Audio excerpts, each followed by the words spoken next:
perhaps one of the best six men in the history of the NBA, Lou Williams, spoke, and that's what got him out of the Los Angeles Lakers, but not out of LA. They thought they had him out of LA. Oh no, but he's back. Lou came back swinging. Listen, when the situation presented itself, Lou Williams stepped up to the plate and said, "It's time to deliver." Each and every time. So you had to wonder and ask yourself, why is this guy off the Los Angeles Lakers? It's not like he didn't perform. It's not like they didn't have the money to bring him back.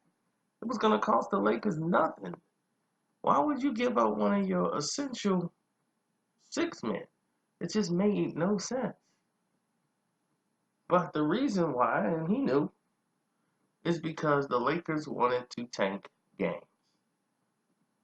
And this is why they wanted to be in the Lonzo Ball pool. They wanted to be in the draft for Lonzo Ball. And Lou was in the mind frame of thinking, to hell with that. I'm not here to tank games. I'm here to win them. That's why you got me. I came here to win games. That's what I do. So all of a sudden, they told the team, like, you know, other players was playing that really shouldn't. Lou Williams' minutes was reducing. So he said, oh, the hell with that. They trying to tank us. I'm not about to throw this game. So when Lou Williams was in the game, he was lighting it up. And he came back and was actually winning some games.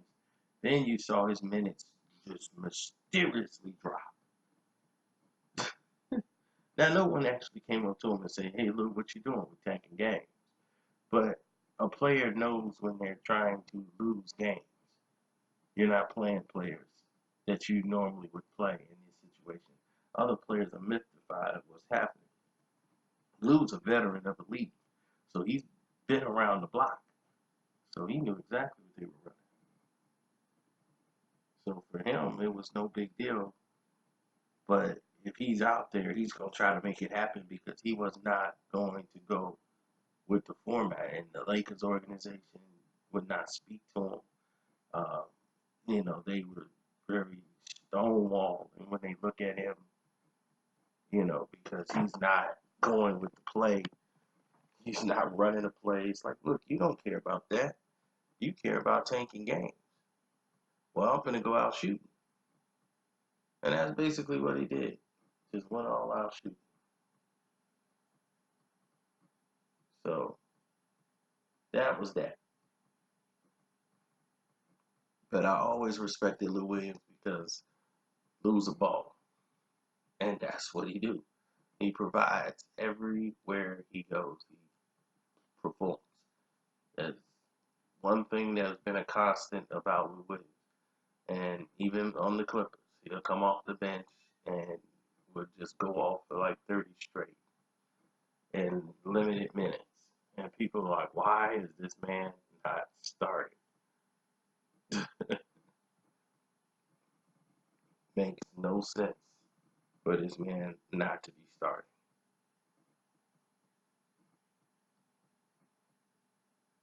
And, it was puzzling to a lot of people because, for the life of people, they couldn't understand why wouldn't this guy have a starting role in the game? Like, what's the point of keeping him on the bench? Makes no sense. This guy needs to be in the game. He needs to be starting in the game. No ifs or buts about it. He's definitely somebody that should be out there performing. But the Los Angeles Lakers have done a lot of dirty things in the dark, and all of these secrets are coming out. I mean, Mark Cuban is admitted to doing this. Basically throwing games to try to win a draft, and basically every team last season you saw was trying to tank games because they wanted to try to win the Zion pool. Whoever got Zion Williamson was like winning a lottery ticket. Your revenue is going to jump up for your city. Your team revenue, your team's worth is going to jump up tremendously. So every small team in the world was trying to hope they land Zion Williamson. And, the team that they thought was going to get him didn't end up getting him.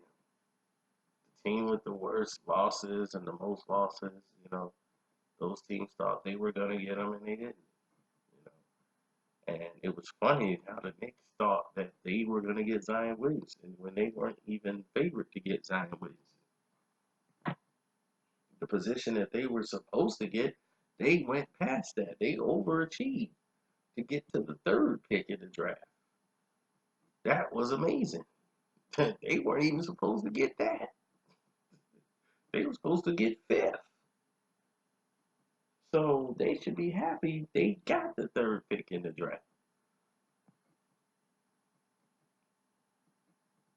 But this is what goes on in the NBA, man. This tanking, and this is probably why the lottery doesn't really mean anything. Because you think about it, how many teams that have won the lottery has actually won championships?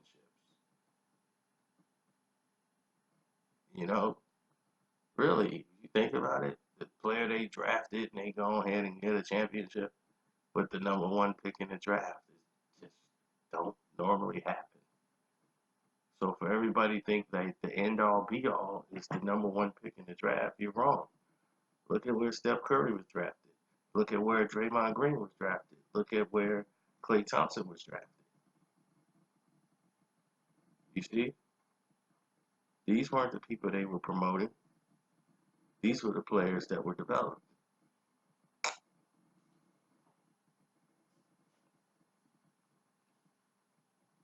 So you got to think these players that you call ancillary, who are just hanging around, right? No, these guys are professional basketball players.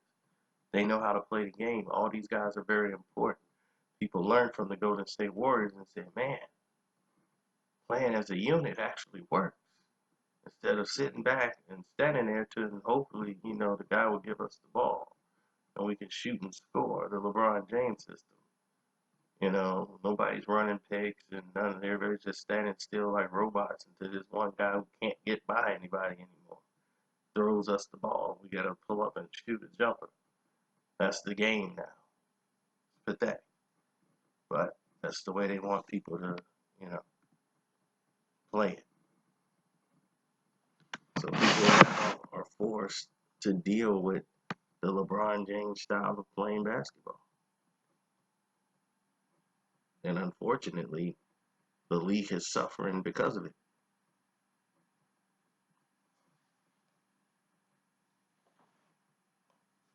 So tanking has never really worked out. You saw Shaq and Penny go to the Orlando Magic. They got to the NBA Finals, and poof, like presto, what happened? That didn't last long. And it wasn't because Penny got injured. Shaq had decided to leave.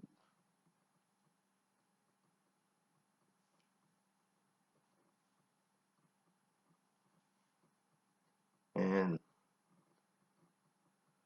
these things have happened throughout time in basketball, but I bring them up just for the point that we have to be careful and police how we move about dealing with sports and holding people accountable. We should have held the Lakers accountable for Lou Williams. That made no sense. For them to trade Brook Lopez, that made no sense. None of it, all these deals they made didn't make any sense, and no sports journalists would hold their feet to the fire because they're afraid they're going to lose their position in the NBA, the NBA media. You see, in the boxing world and all these other media, nobody wants to cover or spend their top money to send their analysts or favorite people out to go cover anything sports. Anything sports related, they don't want to send anybody anywhere to go cover anything in sports, period. Now, here's the situation. When you don't want to cover anybody in sports or like anyone in the boxing sports where they think is low class, like boxing, MMA, yeah, they'll send a couple guys to report on it. But that is pretty much done by internet media, like myself, Fight Hub, or, Fight Hype. Guys, now you got just guys who got a camera running up to people on the streets and boxing and running to the gyms and covering it because now it's basically internet based. Everything for boxing now is basically internet for promotion and media and sponsorships. So most of these guys wouldn't even be in the media game or journalistic game if the real guys decided to pay attention to boxing.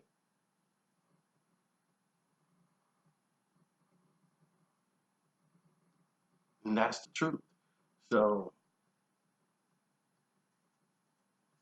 that's why you got these guys talking crazy to fighters. They on the internet saying all these things. You're a bum. You suck. They know there's no repercussion because basically the fighters really need them. Unfortunately, they be like, you know what? I got to deal with your crap because nobody else is really covering us. So we got to put up with y'all crap a little bit, but we can't stand you. So it goes in that direction. And you have other people in the NBA who basically the writers got to kiss their butts, and those who they feel like they don't have any clout, I can talk to them any kind of way I want and write about them any kind of way I want. Even they got to get on toes now because they'll report them to a superstar player who might be friends with that player who isn't that good, and then he's gonna have his people apply pressure to you, and then you might be out the interviewing circle. There are plenty of reporters that are not allowed to cover certain athletes. They won't even allow them to. The NBA wouldn't just say that interview, that article, or what you wrote was inaccurate, and you got to provide a source, or we didn't like it. You wrote anything the NBA didn't like, you weren't going to be around. They got another guy waiting to take your turn. So that's why and you see here the post-game interviews, it sounds like people just drooling, like, please, please, sir, hope this question doesn't offend you. It's no real media anymore. So the shakeup with the Los Angeles Lakers, Dallas, it's a league problem, not a team problem. So what Lou Williams was doing is he was revolting against the league because he felt like, look, I get paid to play. People who pay their money, it's the people out there who wanted to see the Lakers win, not lose. So they came out there and thinking that the Lakers are trying their best to win games. And you're deceiving the public, which is really a lawsuit. When you're purposely not doing your best to try to win the game and people are spending their money in hopes that you are trying to do this, it's a deception. Definitely should be like that if you have a betting line. Should be a criminal offense investigated by the federal government. Right? Am I wrong? But anyhow, I say that to say this. I want to say, you know, shouts out to everybody that's out there doing their thing.